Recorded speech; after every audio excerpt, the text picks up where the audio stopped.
Hello दोस्तों, नमस्कार। कैसे हो आप? मेरा नाम है कौशिक और आप देख रहे हैं कौशिक का आईडी यूट्यूब चैनल को। दोस्तों, इस वीडियो में मैं आपको जानकारी दूंगा कक्षा 6वीं के गणित विषय के बारे में। तो इस वीडियो को शुरू से लेकर आखिरी तक देखते रहिए।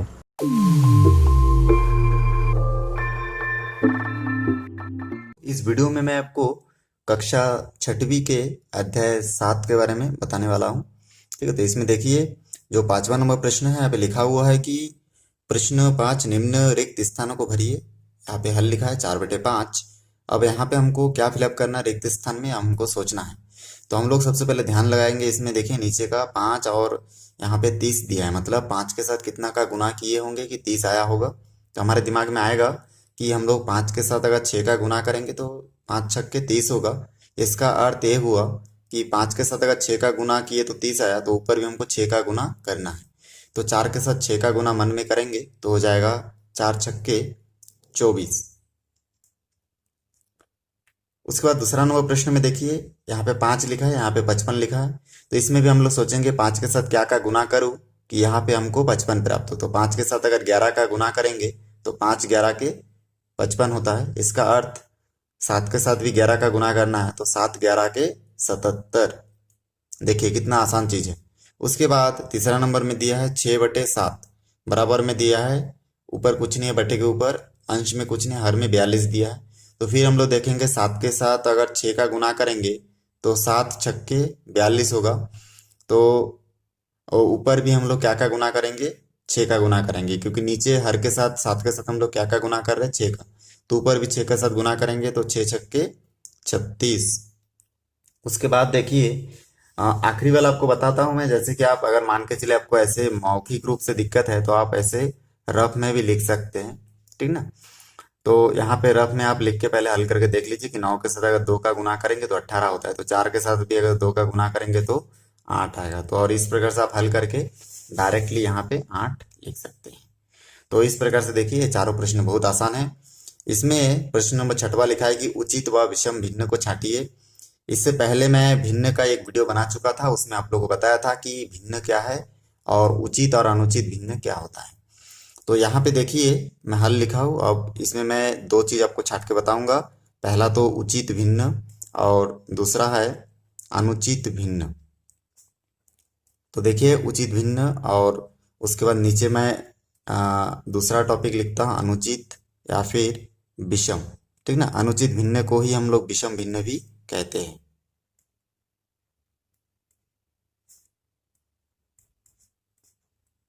चलिए इस प्रकार से मैं नोट कर देता हूं।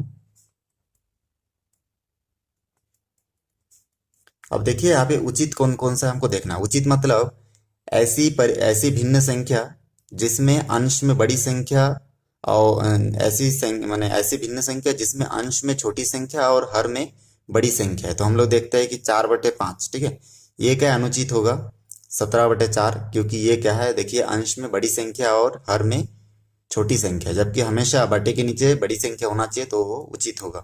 लेकिन ऐसा नहीं है, तो ये क्या होगा, अनुचित या विषम भिन्न होगा। इसलिए मैं यहाँ पे लिखूंगा 17/4, ठीक है। अनुचित या विषम भिन्न के लाइन में लिखूंगा 17/4।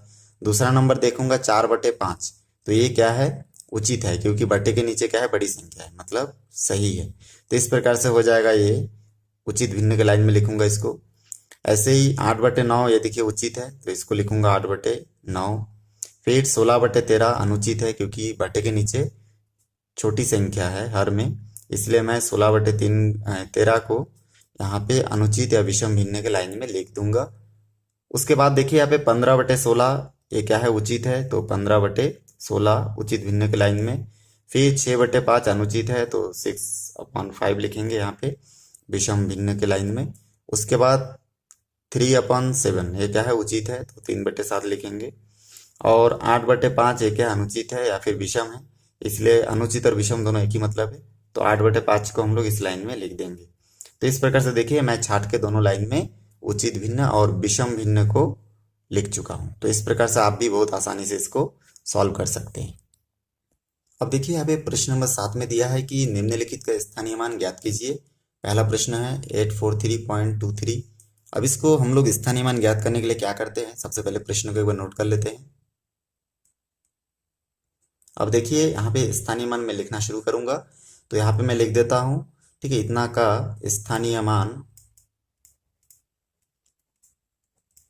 अब इसके बाद हमको क्या करना है इसमें, यहाँ पे बराबर का निशान देके देखिए मैं शुरू करता हूँ। तो यहाँ पे हमको देखिए दो भाग है, एक तो है दशमलव का आगे वाला भाग और एक है पीछे वाला भाग।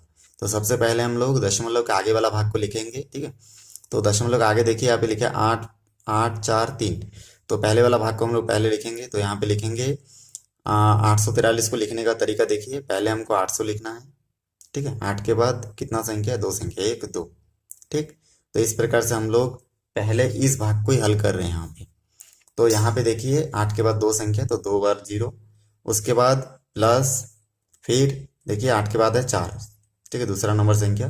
तो 4 के बाद कितना संख्या, देखिए एक संख्या, तो 1 40 हो जाएगा यहाँ पे। उसके बाद देखिए 4 के बाद क्या है, 3 है, अब 3 के, ठीक है, बाद कोई संख्या नहीं है, तो 3 का 3। तो ये हम लोग 843 को इस प्रकार से लिखे, 8 के बाद दो संख्या है इसलिए 2 0, फिर 4 के बाद एक संख्या तो 1 0, 3 के बाद कुछ नहीं है मतलब 3 का 3। उसके बाद अभी दशमलव को लिखना है। दशमलव संख्या लिखने के लिए हम लोग क्या करेंगे, देखिए दशमलव के बाद देखेंगे कि सबसे पहले कौन सा संख्या है, तो 2 है, और इन दशमलव और 2 के बीच कुछ नहीं है, इसलिए हम लोग क्या लिखेंगे, अब दशमलव 2।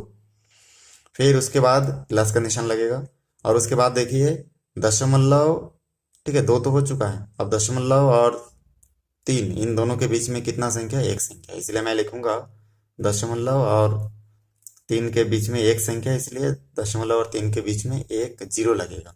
तो इस प्रकार से ये देखिए हम लोग लिख लिए। अब दशमलव के सामने कुछ नहीं है, तो आप 0 इस प्रकार से लगाने से लगा सकते हैं, और नहीं लगाएंगे तो भी सही होगा। तो इस प्रकार से देखिए हम लोग स्थानीय मान लिख चुके, पहला का बहुत आसान है, इस प्रकार से आप अपने से सॉल्व कर सकते हैं। दूसरा नंबर प्रश्न देखिए वैसे हम लोग सॉल्व करेंगे, मैं हल लिख चुका हूँ। अब देखिए यहाँ पे हमको दो भाग है, पहला भाग में आपका दशमलव के सामने वाला और दूसरे भाग में दशमलव के बाद वाला संख्या को हम लोग लिखते हैं।